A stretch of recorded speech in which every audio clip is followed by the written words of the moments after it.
신용환의 5분 인문학 이제 6.25의 비밀 두 번째 이야기. 사실은 좀 했던 얘기 이어서 가려고 해요. 지난 이제 그 얘기에서는 이제 미국에서 캐난과 어떤 그 댈러스 쪽의 어떤 입장이 다르다, 앨리슨의 입장이 다르다는 얘기를 했는데, 그렇다면 메가더는 어떤 입장이었느냐 좀 궁금하죠. 자, 메가더는 당시의 국방부나 군부를 대표하는 입장이에요. 근데 이제 메가더 같은 사람들을 그 당시 뭐라 불렀냐? 아시아주의자라 불렀어요. 근데 이게 무슨 내용이냐면, 첫 번째는 한반도의 전략적 가치를 낮다고 봐요. 그러니까 높게 안 봐요. 뭐 그 반도가 무슨 의미가 있냐? 일본과 뭐 타이완과 필리핀 정도의 방위선 갖고 있으면 된다라는 것이 메가더 입장이었거든요. 근데 정말 재밌는 게, 전쟁 전까지는 이 입장을 계속 메가더가 갖고 있어요. 그러다가 전쟁이 일어나니까 입장이 확 바뀌어요. 왜냐? 이분 군인이잖아요. 군부의 입장인 건데, 소련 위성권의 일부를 탈환할 수 있는 기회다. 즉 군인이기 때문에 전쟁이 터지면 그 터진 전쟁을 통해서 호전적인 어떤 본성이 좀 발휘가 되는 거죠. 그래서 통일한 반도는 기존에는 전략적 가치가 낮았지만 이걸 얻게 되고 나면 만주가 갖고 있는 그 전략적 지위를 훼손시킬 수 있기 때문에 의미가 있다라는 걸로 하면서 메가더가 전략적으로 턴을 해요. 그래서 사실은 메가더 장군이 트루먼이나 국무 그 어떤 사람들보다도 적극적으로 6.25 전쟁을 주도해 나가는 모습, 또 그게 이제 마찰이 일어나서 쫓겨나게 되는 모습들이 있어요. 그래서 미국조차도 한반도 문제를 대응하는 입장이 여러 가지였다는 거 알 필요가 있고요. 그 다음 이제 좀 재밌는 얘기예요. 인해전술 얘기예요. 요 밑에도 잠깐 나오지만, 우리가 보통 중공군하면 막 뭐 나팔 불고 쪽수로 대응하고 피리 불고 뭐 이런 어떤 이미지 되게 강해요. 물론 완벽히 없었다고 할 수는 없는데 사실 그거 되게 신화예요.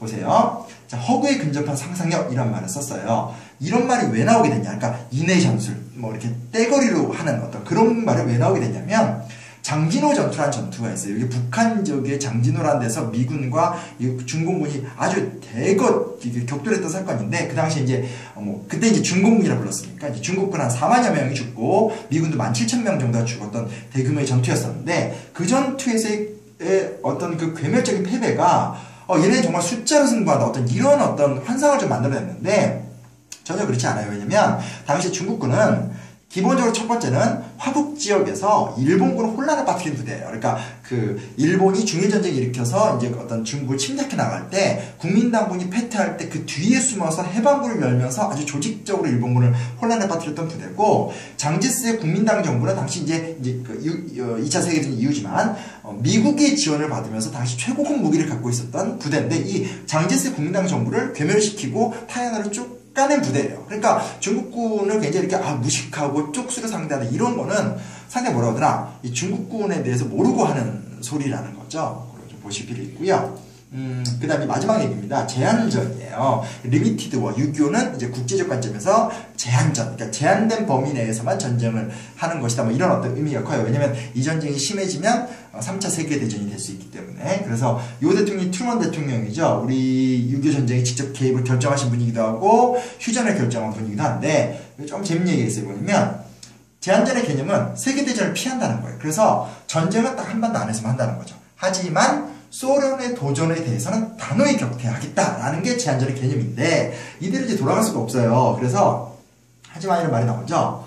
이 왜 돌아갈 수가 없었냐? 중국군이 참전 딱 하는 순간 전쟁은 단순히 국제전이 되어버려요. 그래서 우리가 뭐 되게 언뜻 당연히 넘어간 얘기일지 모르겠지만, 전쟁의 시작 주체는 북한, 그에 대한 했던 건 남한, 이렇게 시작했는지 모르겠지만 유엔군이 들어오게 되고 북한군이 들어오게 되면서 휴전의 과정은 전적으로 이제 그 당시 전면에 나서진 않았지만 배후에서의 스탈린, 그리고 이제 북한도 사실은 북한 대표부터 거의 제외된 상태에서 마오쩌둥, 그리고 우리 남쪽에서 이제 미국, 이런 어떤 그 소련과 중국과 미국의 입김이 북한이나 남한의 입김을 거의 뭐 무력화시킨 상태에서 자기들 나름대로 휴전을 그냥 완성짓고 말거든요. 그래서 전쟁 자체는 어떻게 보면 민족 내분일 수 있을지 모르겠지만 결론 자체는 국제적인 봉인으로 끝났다라는 참 묘한 결론으로 들어가게 돼요. 그래서 뭐 마지막에 간단하게 정리해봤어요. 우리의 역사가 과연 영화처럼 단순하게 아름답던가. 뭐 국제시장의 영화를 비판하고 싶은 의도는 전혀 없어요. 다만 우리가 영화를 보면서 호흡을 할 때는 이런 아픈 측면이 있었지, 뭐 이렇게 사고하고 느끼는 건데, 진짜 어떤 현실을 마주할 때는 영화에서 느끼는 단순한 감수성이나 아름다운 이야기 혹은 치솟게 슬픈 이야기 이상의 것들이 언제나 있는 것 같아요. 그래서 그냥 6.25 전쟁 갖고 정말 앞으로도 할 얘기들이 많은데 바라볼 건데, 6.25가 그냥 단순한 민족 상전의 비극이 아닌 훨씬 더 복합적인 이야기가 있었다는 것에 대해서 우리가 관심을 갖는 게 중요하지 않을까라는 생각을 해보게 됩니다. 이상이에요.